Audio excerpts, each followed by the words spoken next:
இன்றைக்கி வீடியோவில் ஒரு எடிட்டிங் டியூட்டோரியல் டாபிக் பற்றி தான் பார்க்க போகிறோம். உங்களுடைய இமேஜ்லேருந்து பேக்ரவுண்டை எப்படி ரிமூவ் பண்ணலாம், ஈஸியாக ரிமூவ் பண்ணலாம், எந்தவித ஆப் எதுவுமே இல்லாமல். அது தவிர 100% உங்களுக்கு டிஎஸ்எல்ஆர் எஃபெக்ட் குவாலிட்டியோட எப்படி இதை நம்ம இமேஜ் ரெடி பண்ணலாம். நம்ம சேனலில் நிறைய பேர் யூடியூபர்ஸ் இருப்பீங்க, அவங்களுக்கு கண்டிப்பாக இந்த வீடியோ பயனுள்ளதாக இருக்கும். ஸோ வீடியோவை ஸ்கிப் பண்ணாமல் கடைசி வரைக்கும் ஃபுல்லாக பாருங்கள். Welcome to my channel Nettech Tamil. வாங்க இன்றைக்கி வீடியோக்குள்ளே போகலாம். ஸோ நான் ஆல்ரெடி சொன்ன மாதிரி இன்றைக்கி நம்ம ஒரு இமேஜில் இருக்க நிறைய பேர் இன்ட்ரெஸ்ட்டோட ஒரு ஃபோட்டோ எடுத்திருப்பீங்க. அதனால் அதோட பேக்ரவுண்ட் வந்து பார்த்திங்கன்னா அந்தளவுக்கு உங்களுக்கு பிடிச்சிருக்காது.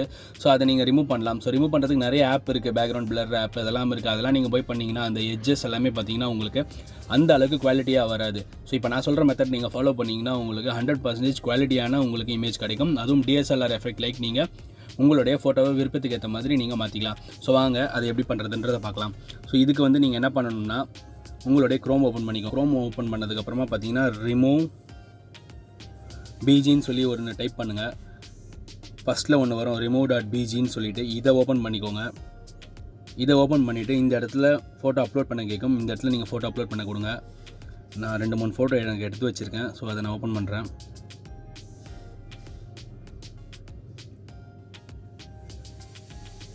இந்த ஃபோட்டோவை நான் கொடுக்குறேன். நீங்கள் ஃபோட்டோ வந்து குவாலிட்டியான ஃபோட்டோ இருந்துச்சுன்னா இன்னுமே சூப்பராக இருக்கும். இது வந்து நான் அப்போ ஒரு 5 வருஷத்துக்கு முன்னாடி எடுத்த ஃபோட்டோ. ஸோ அந்தளவுக்கு குவாலிட்டியான ஃபோனில் எடுக்கல. பட் இருந்தாலுமே பாருங்கள், அப்லோட் கொடுத்தோடனே ஒரிஜினலும் நான் கொடுத்த ஒரிஜினல் ஃபோட்டோ எப்படி இருக்குது, இது பேக்ரவுண்ட் ரிமூவ் ஆகி வந்த ஃபோட்டோ எப்படி இருப்பாங்க, பர்ஃபெக்ஷன் பாருங்கள் எவ்வளோ சூப்பராக இருப்பாங்க.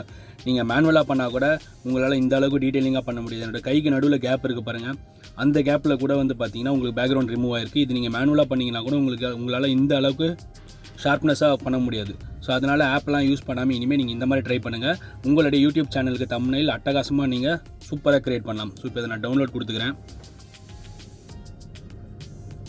இப்போ இது டவுன்லோட் ஆகிடுச்சு. அதே மாதிரி இப்போ நம்ம பேக்ரவுண்ட் ரிமூவ் பண்ணிட்டோம். இப்போ இதை ஸ்டன்னிங்காக எப்படி டிஎஸ்எல்ஆர் எஃபெக்ட்டுக்கு ஏற்ற மாதிரி எப்படி இதை நம்ம ரெடி பண்ணலான்றதை பார்க்கலாம். ஸோ அதுக்கு நீங்கள் என்ன பண்ணணுன்னா, க்ரோம் போய்ட்டு பேக்ரவுண்ட் பிளர் இமேஜ்னு சொல்லி டைப் பண்ணுங்கள். பேக்ரவுண்ட் பிளர் இமேஜஸ் ஹெச்டி எது வேணால் போட்டுக்கோங்க. இன் பிக்சபின்னு போடுங்க, காப்பிரைட் இஷ்யூ வராமல் இருக்கும். ஸோ இதில் போட்டு உங்களுக்கு என்ன வேணுமோ, உங்களுடைய ஃபோட்டோ வந்து என்ன கண்டென்ட்டோ அதுக்கேற்ற மாதிரி பேக்ரவுண்டை நீங்கள் இது பண்ணி டவுன்லோட் பண்ணிக்கோங்க. நான் ஆல்ரெடி 2-3 டவுன்லோட் பண்ணி வச்சுருக்கேன். இதுக்கப்புறமா ஒரு ஆப் தேவைப்படும், பிக்சல் லேப். இது மோஸ்ட் காமன்லி எல்லா யூடியூபர்ஸுமே மேக்ஸிமம் வச்சுருப்பீங்க. ஏன்னா இதுதான் user friendly app. Thumbnail create பண்ணுறதுக்கும், ஃபேஸ்புக் கவர் ஆர்ட் கிரியேட் பண்ணுறதுக்கும், யூடியூப் சேனல் பேனர் கிரியேட் பண்ணுறதுக்கும் இதுதான் பக்காவான ஆப்பு. ஸோ இந்த ஆப்பை ஓப்பன் பண்ணிக்கோங்க. இந்த ஆப்பை ஓப்பன் பண்ணிவிட்டு இந்த இடத்துல இதை கிளிக் பண்ணுங்கள். கீழே கிளிக் பண்ணிங்கன்னா ஃப்ரம் கேலரி பேக்ரவுண்ட், இப்போ நான் எடுக்கிறேன். பேக்ரவுண்ட் நான் டவுன்லோட் பண்ணி வச்சுருக்கேன் ஒன்று. ஸோ இதை கிளிக் பண்ணுங்கள். இது கிளிக் பண்ணிங்கன்னா இந்த மாதிரி வரும். இப்போது இந்த இடத்துல நம்ம இப்போ பேக்ரவுண்ட் ரிமூவ் பண்ணி வச்சோம்ல, அந்த இமேஜை நான் பேஸ்ட் பண்ணுறேன். பேஸ்ட் பண்ணிவிட்டு ஸோ இது வந்து பிக்சர் ரொம்ப பெருசாக இருக்குன்றனால நான் என்ன பண்ண போகிறேன்னா, சைஸை வந்து மாற்ற போகிறேன்.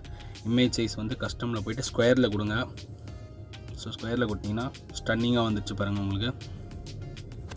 ஸோ இதோட பிக்சர் குவாலிட்டி இன்னும் சூப்பராக இருந்துச்சுன்னா இதோட இது இன்னுமே சூப்பராக இருக்கும் பாருங்கள். இப்போ நான் எங்கே எடுத்து ஃபோட்டோவை இப்போ எந்த இடத்துல நின்று எடுக்கிற மாதிரி இருக்குது பாருங்கள். ஸோ நீங்களுமே இந்த மாதிரி ஸ்டன்னிங்கான ஃபோட்டோஷாப் பண்ணலாம். ஸோ இதுக்கு ரொம்ப பெரிய ஆப்லாம் எதுவுமே தேவையில்லை, இருக்கிற சோர்ஸ் அவைலபிளாக வச்சே நம்ம பண்ணலாம். ஸோ இந்த வீடியோ உங்களுக்கு கண்டிப்பாக பிடிச்சிருக்கும்னு நினைக்கிறேன். மேலும் நான் யூஸ் பண்ணுற கைன்மாஸ்டர் ப்ரோ வெர்ஷன் லிங்க்கும் நம்ம டிஸ்கிரிப்ஷனில் கொடுத்துருக்கேன். வேணுன்றவங்க அங்கே போய் டவுன்லோட் பண்ணிக்கலாம். இது உங்களோட எடிட்டிங்க்கு ரொம்பவே யூஸ்ஃபுல்லாக இருக்கும். இது வந்து ரொம்பவே லேட்டஸ்ட்டான வெர்ஷன். அது கூட பிக்சல் லேப் ஆப்போட லிங்க்கும் தரேன். அதோட நம்ம பேக்ரவுண்ட் ரிமூவ் பண்ண லிங்க்கும் ஈஸியாக உங்களுக்கு நேவிகேட் பண்ணுறதுக்காக டிஸ்கிரிப்ஷனில் கொடுக்குறேன். இந்த வீடியோ கண்டிப்பாக ஒரு பிகினர் யூடியூபருக்கும் எடிட்டருக்கும் ரொம்பவே பயனுள்ளதாக இருக்கும்னு நினைக்கிறேன். இப்போதைக்கு இந்த வீடியோ உங்களுக்கு பிடிச்சிருந்துச்சுன்னா லைக் பண்ணுங்கள், கமெண்ட் பண்ணுங்கள், ஷேர் பண்ணுங்கள். மேலும் இது போல் வீடியோ பார்க்குறதுக்கு நம்ம சேனலை சப்ஸ்கிரைப் பண்ணிக்கோங்க.